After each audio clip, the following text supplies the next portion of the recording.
Hey friends, welcome back to my channel. My name is Ishi and today I will be sharing with you my spooky season TBR. I love fall. It's my favorite season and it always has been. The trees start turning yellow, orange, red and it's just so pretty and the leaves go crunch crunch under your feet. I love the season so much. A downside is that it does start getting darker earlier, which is why I'm sitting here in darkness filming this video by candlelight. Still, I do love this season so much, and every year around fall time, I get into the mood of reading certain types of books. So this TBR basically is made up of all the books that I am really in the mood of reading this fall. There are some books on this list that I love and will be rereading. There are some classics, some dark academia, and I am just really excited. All of these books are books that I anticipate will be 5-star reads, so I hope that they are. Let's jump right into it. The first book I'll talk about is neither a classic nor dark academia. It is The Child Thief by Brom. I heard about this book from Nicole because I think it was last year she filmed a video where she read a lot of Peter Pan retellings, and this is a Peter Pan retelling. She really liked it, I think, so I went out and bought it. I'm really glad I own this book. It's really pretty, looks really nice, and there are illustrations inside. We follow a 14-year-old boy named Nick whose life is in danger, and Peter saves him, and Peter promises to take him to a place of great adventure where magic is alive and you never grow old. And it sounds a bit sketchy, but Nick doesn't really have anything left in life to lose, so he decides to go with Peter. Once they get there, Nick meets Peter's little group of lost children who call themselves the Devils, and there, Peter's dark past is revealed. Basically, Peter was left to the wolves as an infant and he was despised and hunted. He keeps moving restlessly between the worlds of fairy and human. He is basically known as the Child Thief, the leader of a group of bloodthirsty children. But he is also brave and courageous and he wants nothing more than to save the magic of his land. I've heard that this book is very gritty and dark. It says on the back here that this is a gruesome and darkly fantastical twist on a classic tale, which sounds very fascinating. I'm very excited to read it, and I think this is the perfect Halloween time book. The next book is one that I will be rereading, and it is my favorite book of all time. There is no book I love more than this one.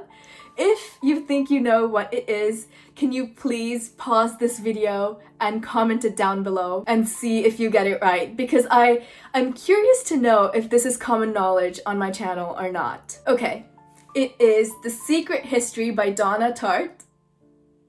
Just want to stare lovingly at it for a while. Also, I own a hardback copy of this book as well. It's from Book of the Month, and I live in Canada, so I had to ship this book to my friend's house because she's in the US, and then she shipped it to me. So thank you, Anna, if you're watching this. I love it so much. I love the paperback copy just as much because it's a floppy paperback, which I love. And Sabine from Sabine's Book Nook actually gifted this to me, so thank you, Sabine, so much. I love it.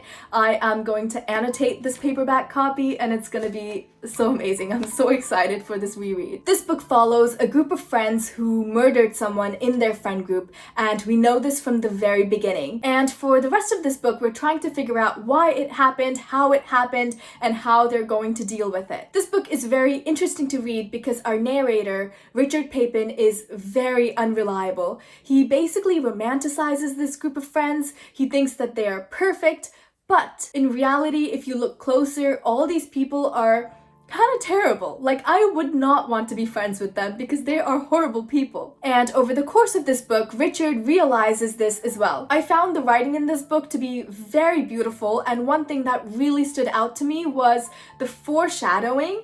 Every sentence in this book is there for a reason. You can connect every single sentence in the beginning to something that happens in the end, and the way this whole book is put together is just very beautiful, and I am in love with it. So I'm very excited to read it again and annotate it. The last time I read it, I actually borrowed it from the library, so I'm so excited that I own not only one, but 2 copies of this book. The next book is also one of my favorite books, which I will be rereading, and that is Vicious. I read this not last year, but the year before that, and I really liked it, and I still think about it to this day. This book follows 2 college roommates, Victor and Eli, who are very brilliant, very arrogant, and very lonely. The 2 of them are working on this final project for their university, and they are researching EOs, which are extraordinary people who have extraordinary abilities. While they are researching this, they find out that people who had a near-death experience came back to life with extra powers that they did not have before. So in this book, they are basically trying to have a near-death experience so they can also have all these superpowers. My favorite thing about this book is definitely the characters. I love Victor and I hate Eli, and I feel very strongly about them both that it's actually unbelievable. This book is also non-linear, so we're jumping all over the timeline. I love the way the different timelines all come together. It does not feel disjointed at all. The chapters are also really short, so it's easy to speed through this. I'm also very excited to read this again, and I might annotate this one too. Also, shout out to Nicole, because Nicole gifted me this book. Thank you so much. The next book I'll talk about can be classified as dark academia, I think, and it's also a book about a book, which is amazing because I love books about books. It is The Shadow of the Wind. We follow this boy named Daniel who is just not having a great time in life, and he finds comfort in this book called The Shadow of the Wind by Julian Carex. He sets out to find other books by the same author, but he discovers that someone has been destroying every copy of every book that author has ever written. In fact, the book that he has, The Shadow of the Wind, might actually be the last copy of any book ever written by that author in the world. Daniel's seemingly innocent quest of finding more books by this author opens a door to Barcelona's darkest secrets. It is an epic story about murder, madness, and doomed love. It sounds super dramatic, and I've heard that the writing is beautiful as well, so I'm really looking forward to reading it. It also sounds like the perfect Halloween time book. The next book I'll talk about is The Maidens. I am really curious about this book because a lot of people have read it recently and have said nothing but good things, so I really want to read this and see what I think about it as well. This book is about Edward Fosca, who is a charismatic and handsome Greek tragedy professor at Cambridge University. He is adored by both students and staff, and he is especially adored by members of the secret society of female students who call themselves the Maidens. Mariana is a group therapist who becomes fixated on the Maidens when one of its members is found murdered. She thinks that Edward Fosca is the murderer, and when another body is found, she makes it her job to really prove him guilty. I love reading about secret societies, and this book sounds super interesting, and I'm really looking forward to it. I hope that it lives up to the hype. I also really like this cover. I think it's very elegant. The next book I'll talk about is Never Let Me Go. This book follows a group of girls who attend a boarding school. They are trained in art and literature, but curiously they are taught nothing about the outside world, and they are not really allowed much contact with the outside world either. Only when Kathy and her group of friends grow up and graduate and move into the outside world do they learn the truth about this boarding school that they went to. That's all I really know about the plot, but I'll read you this blurb I have over here. This little blurb is what really convinced me to pick this book up. It says that this book is a gripping mystery and a beautiful love story, and also a scathing critique of human arrogance and a moral examination of how we treat the vulnerable and the different in our society. It's also called one of the most powerful books to date. So it sounds very intriguing, and I'm really looking forward to reading this as well. The next couple books I have on this list are classics. I know, I was surprised too because I think it's common knowledge on my channel by now that I do not read classics. I have not read a classic in years, but I don't know what it is. There is just something about this season that makes me want to pick up a few classics.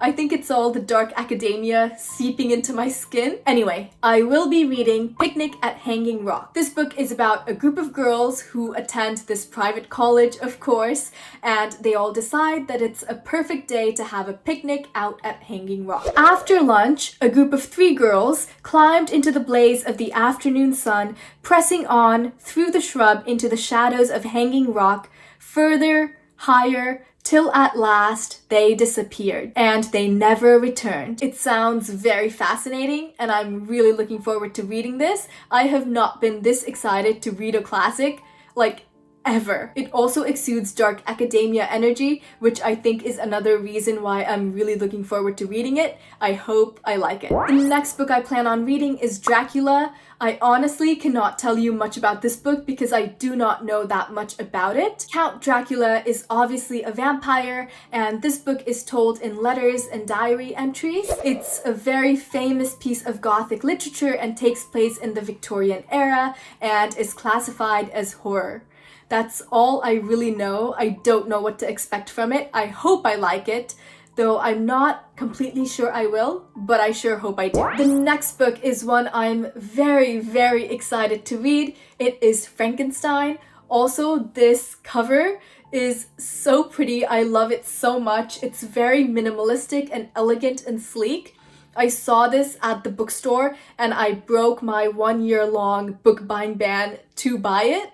I literally had been on a book buying ban for an entire year successfully, and I broke it for this book. I somehow made it through my entire education without having to read this book. I didn't have to read it in high school. I didn't have to read it in university. I somehow always ended up in the class with the teacher who did not have this book on their syllabus. So I'm very excited to finally read it. I do have to say though, if I ever did have to read this book in class, I probably would not have read it. I would have spark-noted it and I would not have enjoyed it. I honestly could not tell you much about this book as well. I think it's about this doctor named Frankenstein who created this monster and ended up hating it for some reason. So I'll find out.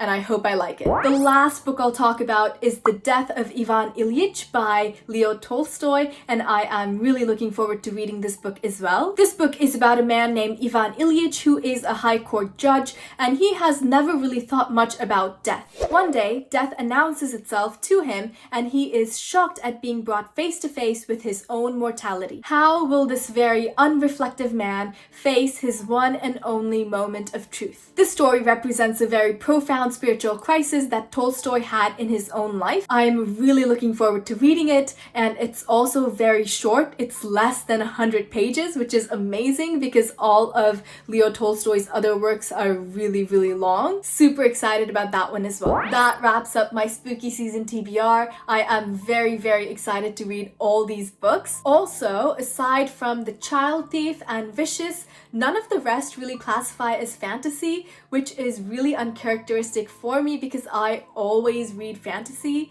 Also, 4 of them are classics, which is unbelievable. I think that's more classics than I've read in the last 5 years put together. I'm really hoping that most of these will be 4 or 5-star reads, so fingers crossed for that. Please let me know if you've read any of these books and what you thought about them, and also what is one book that you're really looking forward to reading this spooky season. That's all from me today. My name is Ishi. Thank you so much for spending time with me, and I hope your day is as wonderful as you are.